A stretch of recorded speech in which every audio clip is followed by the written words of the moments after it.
Bonjour, alors vous vous demandez sûrement ce qu'il y a dans ce pack ouverture italienne.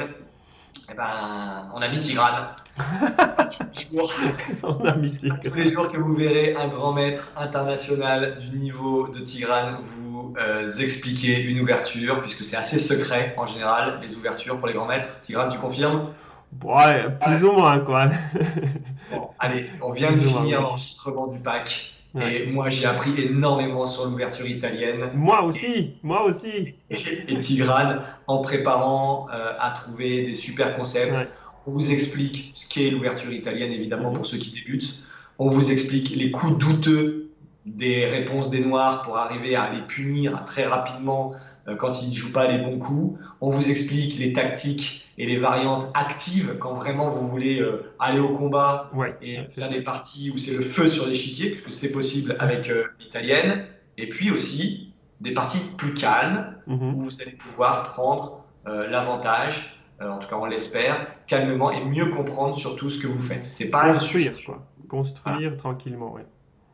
Pour être très clair, à la fin de ce pack ouverture, vous aurez une vraie bonne vision de l'italienne et vous ne regarderez plus jamais une partie italienne de la même manière puisque vous allez vous rappeler les concepts qui Ouais. sont expliqués par Tigran et je peux vous dire que c'est vraiment du très très haut niveau d'explication, mais vraiment adapté aux débutants. C'est-à-dire que même un débutant va comprendre les concepts Mhm. puisqu'on les explique de manière la plus simple possible. Mhm. C'est ça que vous verrez. Alors, concrètement, si vous voulez une succession de variantes vraiment à suivre, précises, bah, c'est pas ça. Hein, Mhm. parce que nous, on fait des vidéos et il y a vraiment beaucoup de vidéos qui expliquent les principes, qui donnent les coups. On a quand même mis les parties pour que les Ouais. plus chevronnés d'entre vous Mhm. en aient pour leur argent, évidemment. Vous pourrez aller vraiment très loin dans des variantes vraiment très précises, mais le but, c'est quand même qu'on l'explique en vidéo et c'est accessible là pour vous très rapidement. Il y a un petit bouton quelque part là dans la page. Vous cliquez, vous achetez le pack, c'est directement mis dans votre espace personnel. C'est une seule fois, c'est à vie. Vous pourrez le regarder autant de fois que vous voulez. Et donc, bah, Tigram, on leur donne le rendez-vous tout de suite Ouais. dans le pack. Oui, à tout de Allez, à suite. tout de suite pour l'ouverture italienne. Alors, Tigran, cette ouverture italienne, je Oui. crois que ça commence déjà par le pion E4. Oui, on va jouer E4. Premier coup E4. Le coup que j'aime bien jouer aussi. Toi aussi. Moi, j'aime bien aussi, et puis on le dit souvent aussi quand on débute aux échecs, Mhm. c'est souvent qu'on commence par ce pion-là. Et donc, peut-être expliquer le concept de cette ouverture italienne. Quand est-ce qu'on peut dire que c'est une ouverture italienne? Ouais. Alors déjà, une information importante, donc c'est une ouverture la plus naturelle à jouer. Donc il n'y a pas de secret en fait. Quand on débute dans les échecs, c'est vraiment, plupart du temps, c'est l'ouverture qu'on choisit, quoi. Pourquoi? Parce que on développe les pièces. Donc c'est une ouverture qui vous incite à correctement sortir vos pièces comme le cavalier, le fou, et puis en fait ça vous permet de faire le petit roc derrière. C'est ce qu'on va voir. Donc très naturel, une ouverture très naturelle à jouer. Mhm. En fait, c'est ce qu'on apprend souvent quand on arrive dans les clubs d'échecs, quand on est C'est vrai. enfant. C'est par là qu'on commence. Après, on peut effectivement évoluer, changer d'ouverture. Mais c'est vrai qu'on apprend souvent l'italienne pour démarrer et je trouve que c'est quand même très bien. Et ça se joue à très très haut niveau encore. Hein. Ah oui, oui, Donc, oui, oui. pas de souci. C'est Ah, pas une ouverture d'enfant, hein, c'est une ouverture qui se joue à très très haut niveau. ouais. Donc ça, c'est vrai que c'est important. Peut-être on regarde les premiers coups. Alors donc E4, E5, et c'est une ouverture qui, ça fait plusieurs centaines d'années qu'on joue, hein. Donc Ah, petite info. Alors donc E4, E5, les noirs essaient évidemment de se battre aussi pour le centre, on sort le cavalier, on Le attaque le cavalier qui pion, attaque le pion, exactement. le pion est défendu, et Alors c'est là là, que... là, on peut ça, voilà, c'est ça, c'est exactement ça ce que je voulais dire, c'est qu'il y a plein de manières de défendre le pion en E5, mais là, on est dans quand les Noirs ont décidé de défendre avec le cavalier sur la Exactement, case 6. exactement. Là, à ce moment-là, le coup prochain avec les Blancs, bon là, Tigran, tu l'as déjà joué, le fou C4, ça définit, on peut dire ça comme ça, hein, ça Ouais. définit l'ouverture italienne. Ouais, donc on peut appeler ça une ouverture italienne ou une partie italienne. Alors, on va tout petit peu discuter. Donc, comme je disais, c'est l'ouverture la plus naturelle. Et comme vous pouvez voir, hein, regardez, le fou est idéalement placé sur cette diagonale. Attaque le petit pion F7 qui n'est défendu par le roi, hein, pour le moment. Ça permet au blanc de tout de suite avoir la possibilité de roquer. C'est assez important. Ouais, ouais, bien sûr. Quand on débute aux échecs, c'est quand même assez important de cacher le roi et faire jouer aussi la tour, hein, parce que la tour va pouvoir entrer dans le jeu très très rapidement. C'est pour ça que cette ouverture est vraiment très intéressant à jouer au début, même peut-être un peu plus tard, mais c'est important de commencer par des ouvertures qui vous apprennent à bien bien développer les pièces et préparer le petit roc. Possibilité. Bon, il y a quelque chose d'important, tu as été très très rapide, mais moi je sais que dans la partie italienne, il y a beaucoup d'attaques aussi, et Mhm, c'est parfois très agréable. Cette histoire de petit pion en F7, mhm. qui est défendu uniquement par le roi, c'est quand même quelque chose de très particulier. Tu peux peut-être nous en dire un peu plus? C'est pas la seule case justement qui est uniquement défendue par le roi? Si, c'est bien le cas si on remet l'échiquier comme ça, ce pion-là qui est parfois un petit peu faible. Donc oui, oui, C'est fragile. c'est un petit peu fragile, hein, c'est très bien dit. Oui, c'est un peu fragile, oui. Donc il y a souvent des concepts d'attaque sur ce petit pion en F7. Alors, l'ouverture, donc l'italienne, quand cette ouverture était jouée il y a longtemps, on Ouais, choisissait cette ouverture pour attaquer. C'est ça d'accord. qui est intéressant. Donc on choisissait l'italienne pour justement créer des grosses attaques ici ou avec des coups parfois avec le cavalier qui arrive ici pour augmenter la pression. On a appris que parfois les attaques ne fonctionnent pas toujours, mais il y a aussi des stratégies un petit peu plus calmes où on développe tranquillement les pièces et l'attaque arrive peut-être un peu plus tard. Oui, on n'est pas obligé, ce n'est pas une partie où on est obligé d'attaquer non Mhm. plus. Mais tu sais, tout à l'heure, tu as dit historiquement, c'est Ouais. vrai que quand on remonte très très loin Mhm. dans l'histoire des échecs, dans les premières parties, on avait déjà des parties italiennes, non? Si, oui, on a reçu, donc on a historiquement encore plein de parties, tu vois, c'est 16e siècle, 17e siècle, les joueurs jouaient l'italienne, mais comme je disais, l'approche, en fait, on attendait une partie très très agressive en choisissant l'italienne. C'est ça qui a changé, on va dire, maintenant, dans 20e, 21e siècle, quand on joue l'italienne, on se dit qu'on va attaquer peut-être, mais on est aussi prêt à jouer une partie plus calme. Il y a quelques petits concepts qui peuvent être même très nouveaux pour ceux qui débutent les échecs. Pour ceux qui ont un peu plus d'expérience, ça ne va peut-être pas les surprendre, mais euh, donc l'italienne, comme tu disais, donc effectivement, il faut que le fou soit là, le cavalier, mais il y a aussi un tout petit pion qui est très très très régulièrement ici. Donc on va parler un petit peu de ce concept de placer le pion en C3. Alors je vais juste continuer avec un coup tout à fait logique de la part des noirs. Donc les noirs développent le fou et on va parler de ce petit coup C3 qui peut parfois être très très surprenant. Parce que souvent on se dit oui mais attends je ne comprends pas pourquoi je ne développe pas le cavalier ici. Ouais, surtout qu'on apprend à développer les cavaliers sur les cases naturelles. Exactement. La case naturelle du cavalier, c'est bien celle-là, c'est bien C3. Exactement, exactement. Donc, c'est pour ça, à travers cette vidéo, vous allez pouvoir comprendre un petit peu plus. Donc, ce sont des concepts que vous n'allez pas voir aussi vraiment très régulièrement. Mais, donc, le petit coup C3, qu'est-ce que ça vous apporte? Une fois que vous comprenez ce que ça vous donne, vous allez voir que c'est génial, quoi. C'est ça qui est bien. D'accord. Alors, ce petit coup C3, déjà, ça vous permet d'apporter un soutien extrêmement important pour se battre pour le centre, pour contrôler le centre. Donc imaginez, si vous jouez D4, bah, regardez, votre adversaire peut capturer par le fou, le cavalier ou par le pion. Donc il y a quand même Il y a trois attaques et il n'y a que deux défenses, donc déjà ça marche exactement, pas. on n'a pas assez de soutien pour pouvoir jouer le coup D4.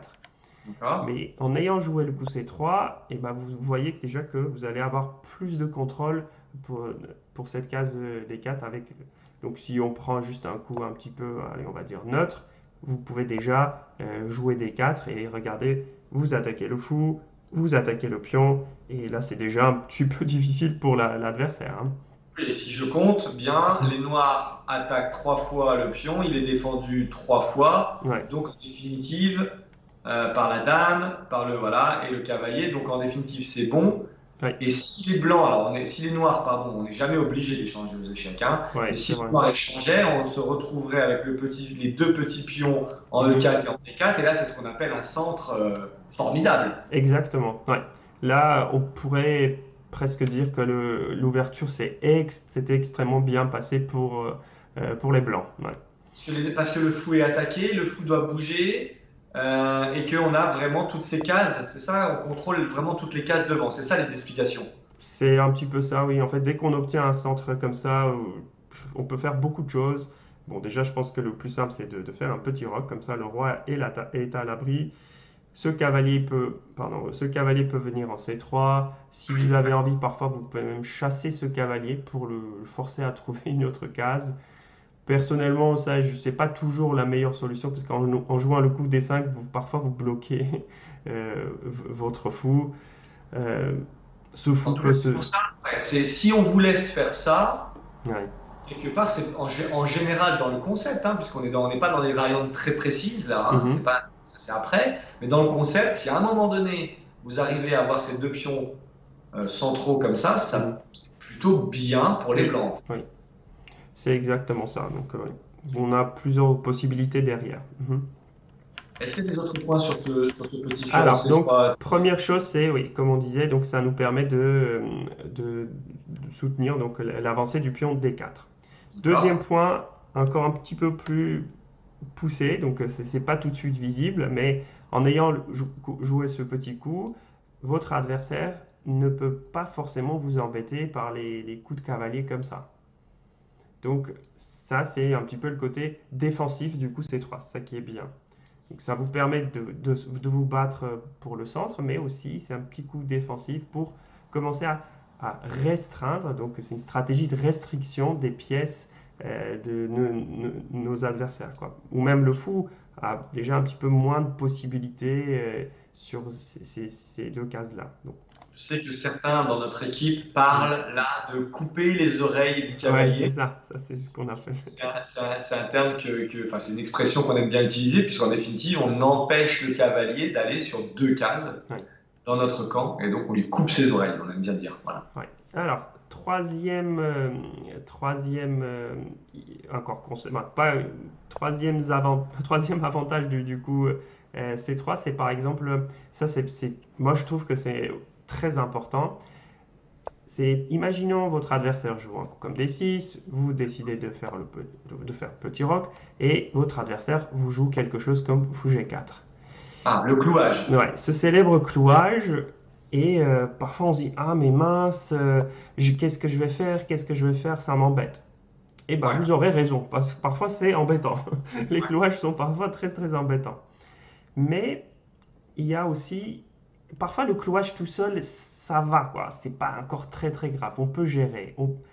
Du moment les noirs ne peuvent pas mettre plus de pression sur ce cavalier. C'est ça qui est D'accord. important. Le clouage, en soi, c'est un peu gênant, mais c'est pas très très grave. Mais si votre adversaire peut mettre encore plus de pression sur ce cavalier, c'est là que ça devient difficile. D'accord. Et c'est là que vous allez à nouveau voir à quel point ce petit coup C3 peut vous aider pour même bien vivre ce clouage-là, parce que ce cavalier ne peut pas venir sur cette case-là pour augmenter la pression sur ce cavalier-là. Donc, D'accord. en ayant joué ce coup C3, ça vous permet de gérer même des clouages comme ça, en fait. Donc ce petit pion C3, il coupe les oreilles du Ouais, cavalier, il permet potentiellement à un moment donné de prendre le centre, ouais, et en troisième point, il permet de mieux vivre, moi j'aime bien dire ça, mieux ouais. vivre le clouage, puisque le Oui, oui, clouage ne oui. sera pas problématique, enfin, ne va pas perdre la partie directement. Oui, parce que c'est vrai que si je vais vous montrer un cas où ce clouage fait beaucoup de dégâts. Imaginons nous roquons, hop, là vous jouez un coup tout à fait logique, votre adversaire fait le clouage, et là vous jouez, imaginons ce coup-là, et Ouais. continuez encore un petit peu, je sais pas moi, allez, quoi, et là, boum, le cavalier arrive en D4. Alors le cavalier, donc là on a fait que des coups de développement assez logiques. plus ou moins logique, exactement. logique. Mais là, on a un problème sur le cavalier, parce que si le cavalier blanc prend le cavalier noir, on perd la dame. Oui, C'est bien. ouais, c'est le principe du clouage. Donc Principe du ça, clouage. oui, mais c'est bien de le remontrer, quoi. C'est pas une bonne idée. Tu as tout à fait raison. Et si on veut, qu'est-ce qu'on veut faire? On veut bouger la dame pour enlever du clouage. Là, on perd un petit pion, en fait, en vrai. Ouais, alors si on bouge la dame, on peut clairement voir que bah, il n'y a pas assez de pièces qui protègent ce cavalier. Et Ouais. n'oublions pas que ce cavalier est attaqué deux fois. Donc, fou prend F3 et là, c'est Ouais, même bah, c'est encore dramatique pire, ça. parce que si on prend là, ça peut faire un échec avec une fourchette royale. Oh là là, Oui, tout tombe. oh là là, oui, non, non, ça c'est pas bon. C'était vraiment pas une bonne idée d'enlever la dame. Et si on attaque le fou, on déstructure notre petit roc. Oui, bah, en fait, dans cette position, on ne pourra plus maintenir cette formation en vie, quoi. Il va falloir déjà accepter le fait qu'on sera obligé de capturer ce cavalier par le pion et se retrouver avec un roi un petit peu, même bien faible. Par exemple, dans cette variante, c'est même peut-être encore pire parce qu'il y a ce petit pion qui tombe, mais vous pouvez déjà voir à quel point votre roi est Le mal roi, protégé. le roi a des courants d'air, comme on dit, hein. Donc là, Donc, ça veut dire quoi? Ça veut dire que là, on vient de montrer que le clouage pouvait être problématique en général dans les échecs, mhm, quand le cavalier vient mettre une pression supplémentaire. Et justement, c'est pas du tout ce qui va se passer dans l'ouverture italienne, puisque on a cette possibilité, c'est ce que tu expliquais Tigran très bien, de couper les oreilles avec ce pion en C3, qui va être donc un coup un peu couteau suisse, qui a plusieurs logiques oui, oui, derrière. oui, oui, C'est c'est bien. exactement ça. D'accord. Ah, Est-ce que c'est tu génial ce partages coup. un autre concept avant d'aller dans les Euh, variantes plus alors, précises? il y a encore deux petites idées bien cachées hein, dans ce petit coup C3. Évidemment, dans les variantes, on pourra on pourra les voir. Par exemple, alors je peux vous montrer dans cette variante. Imaginons qu'on continue par des coups, on va dire, naturels. Rock et un coup comme ça pour donner peut-être un peu plus d'espace à un autre fou. Et attendez, je vais bien faire. Ah si, c'est déjà possible, mais regardez, par exemple, si votre adversaire a un petit peu marre de ce fou et il essaie de jouer des coups comme cavalier à 5, Oui. vous pouvez jouer ça par exemple, échec, jouer ça, B5, et en fait, grâce à ce petit pion, vous allez pouvoir cacher votre fou si vous n'avez pas envie de vous faire échanger ce fou. C'est un petit Parce que peu poussé. ce coup est primordial quand même pour la suite, hein. Ouais, ouais, ça c'est très très important. Mais ça c'est très poussé comme concept, mais je vais revenir un petit peu en arrière pour vous montrer. Mais vous pouvez voir que ce petit coup, le concept est un petit peu long et tout, mais ça peut parfois vous donner aussi une case de fuite pour le fou si vous n'avez pas envie de vous faire échanger, ce qui est très important parce que quand on met le fou dans la partie italienne en C4, on aime bien ce fou. On n'a pas envie que ce fou se fasse échanger très rapidement. Donc il y a encore une petite idée bien, bien, bien cachée. Ça vous permet un jour d'avoir cette cachette comme ça ou un peu plus long comme je viens de montrer. En Donc ça, fait, ce qu'il faut comprendre, c'est que les joueurs qui jouent l'italienne ne veulent pas perdre ce fou-là, en fait. exact, oui, oui, non, on veut pas. Hein, on est d'accord, c'est ça qu'on dit. Alors, c'est un concept qu'on retrouve aussi dans l'espagnol, par exemple. Hmm, Mais le fou de l'italienne, donc le fou de case blanche, oui, même si on le change de diagonale, parce qu'à un moment donné, les noirs peuvent faire en sorte qu'il change de diagonale, on préfère l'avoir en C2 sur une autre diagonale oui. plutôt que de le voir sorti de Oui, l'échiquier. exact, et c'est exactement comme. Et Mais ça serait encore pire si notre fou se fait échanger par un cavalier. Ah oui, alors Ça, là, on veut pas du tout. pas du tout, d'accord. Mais c'est bien de proposer posons les concepts qu'on va voir dans la suite, puisque Ouais. ça aide à comprendre après les variantes, Ah, mais évidemment, hein. c'est sûr, comme ouais, tu as raison. Une fois qu'on comprend les concepts, les variantes sont plus faciles à déchiffrer. On comprend pourquoi les joueurs jouent ces coups. On se dit pas, mais, ah oui, mais je comprends pas et tout. Mais une fois qu'on a compris les idées, c'est beaucoup, beaucoup plus facile.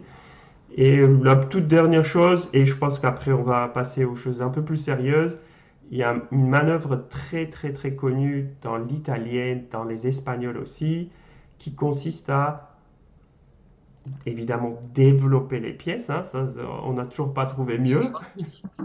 On n'a toujours pas trouvé mieux. Mais le fait, par exemple, on peut se poser la question sur l'avenir de ce cavalier, parce qu'on a joué quand même C3, hein. Ah ouais, Une fois qu'on a joué C3, on lui a quand même enlevé une case tout à fait naturelle. Et bah, dans l'espagnol ou dans les italiennes, il y a une manœuvre très très très connue où ce cavalier fait cavalier D2 pour soutenir ouais, déjà un petit peu son ami en cas de clouage. d'accord. Euh, Sinon, il passe parfois par F1 et il va en Ouais, G3. Et il se pose juste en face de notre. On peut même, je peux peut-être même vous montrer. On va faire petit roc, des coups logiques des deux côtés. On va dire développement. Puis je sais pas. un coup de tour pour libérer la case F1, ok, Ouais, je viens de et hop, comprendre. le cavalier qui passe. Là, je vais faire un coup. Et hop, ce cavalier qui arrive, la destination, on va dire finale en G3. Comme ça, il est développé. Il est proche de votre roi. Ça vous donne plus. Il rayonne pour l'attaque aussi, quelque Ah oui, part. oui, oui. Donc déjà, je vous montrais les côtés défensifs, mais on voit Rémi tout de suite Mais moi, aller je en suis avant, quoi. appliqué. Ouais. Donc oui, oui. Ces deux cavaliers donnent une stabilité extraordinaire à votre roi. Donc là, avec les trois pions ici, je ne sais pas ce qui peut venir vous embêter, hein. Bon, il y a toujours des petites attaques possibles, mais si, comme Rémi indiquait, oui, ce cavalier attend le moment pour aller peut-être un jour en avant pour aller attaquer le roi adverse. D'accord. Donc Donc certes, ça c'est l'autre concept de comment comment le cavalier va se développer. exactement. Ça prend du temps. Vous avez raison si vous dites oui, mais ça prend deux ou trois, ou quatre coups parfois. Oui, mais le résultat vaut clairement la peine, quoi. D'accord, ça Voilà. marche. Voilà, donc ça c'était un petit peu les concepts. Évidemment, il y a des concepts un petit peu plus poussés qu'on va essayer de vous expliquer pendant les différentes vidéos, mais c'est un petit peu la base de l'italienne. Donc le pion en C3 et ce cavalier qui fait tout ce cinéma pour venir et être idéalement placé en G3. C'est parfait. Merci beaucoup, Tigrane, pour ces concepts. J'espère que ça a été clair. Si ça ne l'a pas été, ben, vous recommencez et Oui, vous écoutez de nouveau cette vidéo avant de passer ben, du concept à la pratique. oui. C'est-à-dire que là, on va rentrer réellement, coup par coup, Mhm. pour vous apprendre comment réagir et comment comprendre. Parce que le but, c'est pas d'apprendre par cœur, c'est de comprendre ce qui se passe Mhm. bah, bien jouer l'ouverture italienne et prendre beaucoup de plaisir. Donc, bah, je vous dis à tout de suite dans une variante concrète. À tout de suite.